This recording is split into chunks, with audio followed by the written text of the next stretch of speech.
அண்ணன் சிங்கம்புலி இயக்குனர் அவர்கள், நடிகர் அண்ணன் சிங்கம்புலி அவர்களை மேடை கலைக்கிறேன். அண்ணா வாங்கினேன். இப்போ நடிகராக இயக்குனரானே தெரில, மகாராஜாவுக்கு அப்புறம் அண்ணன் என்ன சொல்லணுன்னே தெரில. ஸோ மகாராஜாவில் அண்ணன் நடித்த ரோல் எனக்கு ரொம்ப பிடிச்சிது. ஸோ இதுக்கப்புறம் அண்ணன் வந்து காமெடின்னாங்க, இப்போ வில்லன் ஆகிட்டார். ஸோ இந்த படத்தில் அது டைரக்டர் எப்படி என்னால் டிஸ்கிரைப் பண்ண முடியும்னு தெரில. ஸோ ஒரு சூப்பரான ஒரு ரோல் பண்ணியிருக்காரு அண்ணன். ஒரு வார்த்தைகள். ஊடக நண்பர்கள் அனைவருக்கும் வணக்கம். எல்லாரையும் சந்திச்சதில் ரொம்ப மகிழ்ச்சி. நான் எல்லா மேடையிலையும் பயமில்லாமல் பேசிடுவேன், நகைச்சுவையாக பேசிடுவேன். அந்த நீங்கள் கேட்குற 30 நிமிஷத்தையும் அந்த எப்படி போச்சு இந்த நேரம் இல்லாமல் கூட நான் பேசலாம்.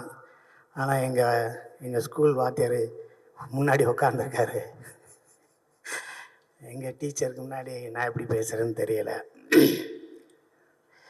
உங்களை எப்படி ஆதி என் தம்பியை எப்படி சினிமாவுக்குள்ளே கொண்டு வந்து இவ்வளோ பெரிய உயரத்தில் அவர் இருக்காருன்னா அதுக்கு ஒரு பேசிக்கான ஒரு காரணம் எங்கள் டைரக்டர் சுந்தர் சி சார். அதே மாதிரி தான் என்னை 97 என்னை அசிஸ்டன்ட் டைரக்டராக யாருமே என்னை சீந்தலை, யாருமே என்னை சேர்த்துக்கலை. 7 வருஷம் ஒரு அசிஸ்டன்ட் டைரக்டராகவே அலைய முடியுமா சொல்லுங்கள்.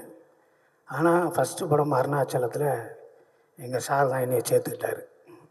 அதுக்கப்புறம் அவர் என்றைக்குமே என்னை விட்டு போன்னு சொல்ல, போய் படம் பண்ணுறான்னு சொல்லுவார். ஆனால் அடுத்த படத்துல எல்லாம் நீ வேண்டாம் அப்படிலாம் சொன்னதே இல்லை. நான் தான் அவர்கிட்ட சொல்லாமல் ஓடி போயிட்டேன்.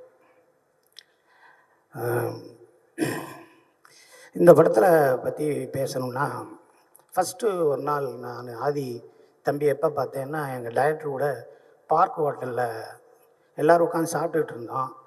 அப்போ கொஞ்சம் லேட் ஆயிடுச்சு, 1 மணி ஆயிடுச்சு. என்கிட்ட கார் இல்லை.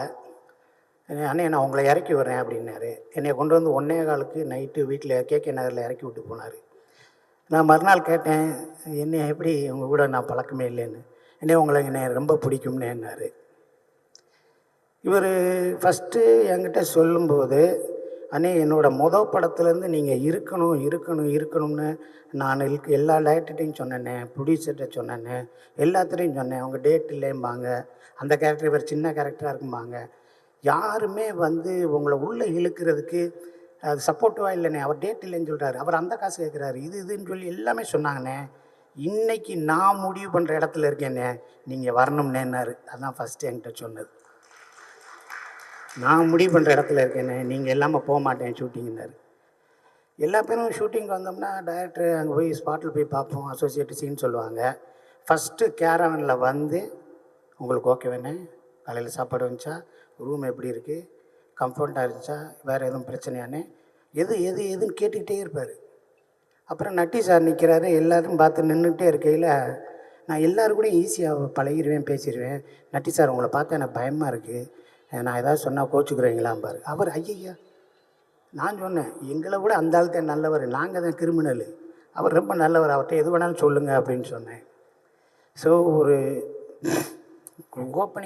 ஹீரோ ஓப்பனிங் சாங் முடித்தோடனே அப்பா அம்மா மீட்டிங்கு, அப்புறம் வில்லன் இன்ட்ரோடக்ஷனு, அவங்க கூட ஃபைட்டு, அப்புறம் ஹீரோவுக்கு ஒரு ஃப்ளாஷ்பேக்கு, அதுக்கப்புறம் அப்படி போய் இன்ட்ரோ பிளாக்கு, அதுக்கப்புறம் அவன் எங்கே போனேன் இங்கே போனேன் ஈஸியாக 10 நிமிஷத்தில் கதை பண்ணி படம் பண்ணுறதை விட்டு போட்டு கடைசி உலகப்போர்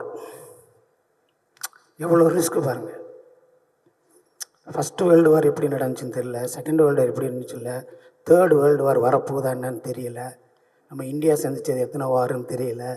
கடைசி உலகப்போர் எதை நோக்கி, என்ன ஏது, இதுக்கு சரியான தீர்வு சொல்லிடுவோமா, இது பெரிய ரைட்டர்ஸ் பின்புலாக இருக்கா, பெரிய இது ரீமேக்கா, ரெஃபரன்ஸுக்கு இங்கிலீஷ் படத்தெல்லாம் பார்த்து எடுத்துருக்குமா, எதுவுமே இல்லாமல் நான் எடுக்கிறேன் பாரு, நீ பாரு அப்படின்னு சொல்லி இந்த முயற்சிக்கே தம்பிக்கு ஒரு சல்யூட் அடிக்கலாம். இது ஒரு என்னங்க, நீங்கள் ஒரு காசை சம்பாரித்தோமா, ஒரு இடம் வாங்கி போட்டோமா, ஒரு ஃபார்ம் ஹவுஸ் கட்டினோமா, அங்கே ஃபாரின் போனோமா, அங்கே போனோமா, இங்கே போனோமான்னு சுற்றாமல் நீங்கள் பாட்டுக்கு சம்பாரித்த காசெல்லாம் தூக்கி போட்டு சினிமா படம் எடுத்து டீமை வச்சு ஒரு ஆளை வச்சு கஞ்சி ஊற்றுறதே கஷ்டம். நீங்கள் உங்கள் ஒரே பயங்கரமான கூட்டமாக வச்சுக்கிட்டு அவ்வளோ பேர்த்தையும் அரவணைச்சு போகிறதுன்னு சும்மா சாதாரண காரியமா? அந்த ஒரு எண்ணம் உங்களை வாழ வைக்கும். கண்டிப்பாக அந்த சினிமா உங்களை விடவே விடாது. I love you sir, I love you sir. நான் ஃபஸ்ட்டு டே ஷூட்டிங் போனேன். கான்செப்டில் நடிங்கன்னாரு. ஒரு அரை மணி நேரம் உட்காந்து பேசுவோம்னேன்னாரு. அண்ணனுக்கு நாமத்தை போடுங்கன்னாரு. நான் சொன்னேன், இப்போ தான் அரண்மனை 4ல் சுந்தர்சி சார் கூட நான் நாமம் போட்டு போலீஸாக நடித்தேன்னே. அப்படியானே, சென்டிமெண்ட் சூப்பராக இருக்கும், போடுங்க நாமத்தண்டாரு. அப்புறமேலு அந்த படத்தை கடவுள் நம்பிக்கை உள்ள ஒரு போலீஸாக நடிக்கிறேன்னே. இதுலேயும் அதே தானே, அப்படியே வைங்கன்னாரு. என்னே அது சொன்னார்னா கரெக்டாக இருக்கும்ண்ணே, பேசாமங்கண்ணே, நல்லா இருக்கும்ண்ணே அப்படின்னாரு. அவங்களுக்கு ரிசம்பிளன்ஸு அது வேணும்ண்ணே, வாங்கண்ணே அப்படின்னு கூப்பிட்டு போனார். ஒரு டைலாக்கை சொல்லிவிட்டு இது ஓகேவா ஓகேவா இல்லை, அது ரைட்ண்ணே அம்பார். படம் நடந்துக்கிட்டு இருக்குங்க உடுமலைப்பேட்டையில். நான் குமரவேல் குமரன், கல்யாண் சார், நட்டி சார் எல்லாம் ரூமில் உட்காந்து வேலைக்கெல்லாம் போயிட்டுருக்கோம். 15 நாள் உச்சபட்ச வெயில். தம்பிக்கு அம்மா போட்டுருச்சு, தெரியுமா உங்களுக்கு? தம்பிக்கு அம்மா போட்டுருச்சு, உடம்பு சரியில்லை. காலையில் ஷூட்டிங்கிறாரு. நான்லாம் போய் கையை காலை பிடிச்சிட்டேன். தம்பி நீ வீட்டுக்கு போ, ஷூட்டிங்கை பிரேக் பண்ணு, உடம்பை பாரு. இல்லைண்ணே உங்கள் டேட்லாம் கிடைக்காதுண்ணே, காம்பினேஷன். வா நீ கூப்பிடா, நான் வரேன். யார் யாரையா வரமாட்டான்னு சொல்லு, நான் ஃபோன் பண்ணுறேன். இந்த படத்தை கூட வேறு படம், இந்த படத்தில் போய் நம்ம கிழிக்க போகிறோம். நான் சொல்கிறேன், தம்பி உடம்பை பாரு. நீ இருந்தால் தானே எல்லாமே நடக்கும். நீ தானே கேப்டனு. சரின்னு சொன்னேன். அதுக்கப்புறம் மறுநாள் சரி கிளம்பி போகலாம்ட்டு ஊர்லேருந்து வந்தார். அதுக்கப்புறம் டைரக்டரை நான் பார்க்கும்போது டைரக்டருக்கே நான் தான் சொன்னேன், தம்பிக்கு உடம்பு சரியில்லை சார்னு. என்னடா அது சொல்லவே இல்லையா அப்படின்னு சொன்னார். ஸோ இவ்வளவு அர்ப்பணிப்பு இருக்கிற ஒரு ஆள் கண்டிப்பாக சினிமாவில் இருக்க நம்ம அவரை கைவிடக்கூடாது. அவருக்கு மேக்சிமம் நம்ம என்னென்ன ஒத்துழைப்பு பண்ணணுமோ அந்த தம்பிக்கு பண்ணால் தான் அந்த தம்பி மற்றவங்களுக்கு பண்ண முடியும். இந்த தம்பி உங்களோட எஃபோர்ட்டு, உங்களோட திறமை எல்லாமே இந்த படத்தில் போட்டிருக்கீங்க. இதுதான் ஃபஸ்ட்டு. இது ஒன்றும் இல்லை, நம்ம டைரக்டரே வந்துட்டார், அவர் தொடங்கி வச்சுருக்காரு. அதுக்கப்புறம் வருஷத்துக்கு 2 படம் பண்ணுங்கள், நல்ல படமாக பண்ணுங்கள், நிறையா செலக்டிவாக பண்ணுங்கள். உங்களை நேசிக்கிறதுக்கு நிறையா பேர் இருக்கும். ஓகே, கடைசி உலகப் போர் வெற்றியை நோக்கி இருக்கும். எல்லோரும் சப்போர்ட் பண்ணுங்கள்.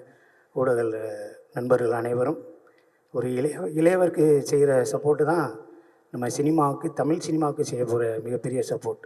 அனைவருக்கும் வாழ்த்துக்கள். எங்கள் டைரக்டருக்கும் வாழ்த்துக்கள் சொல்லி முடிச்சுக்கிறேன் சார். நன்றி சார்.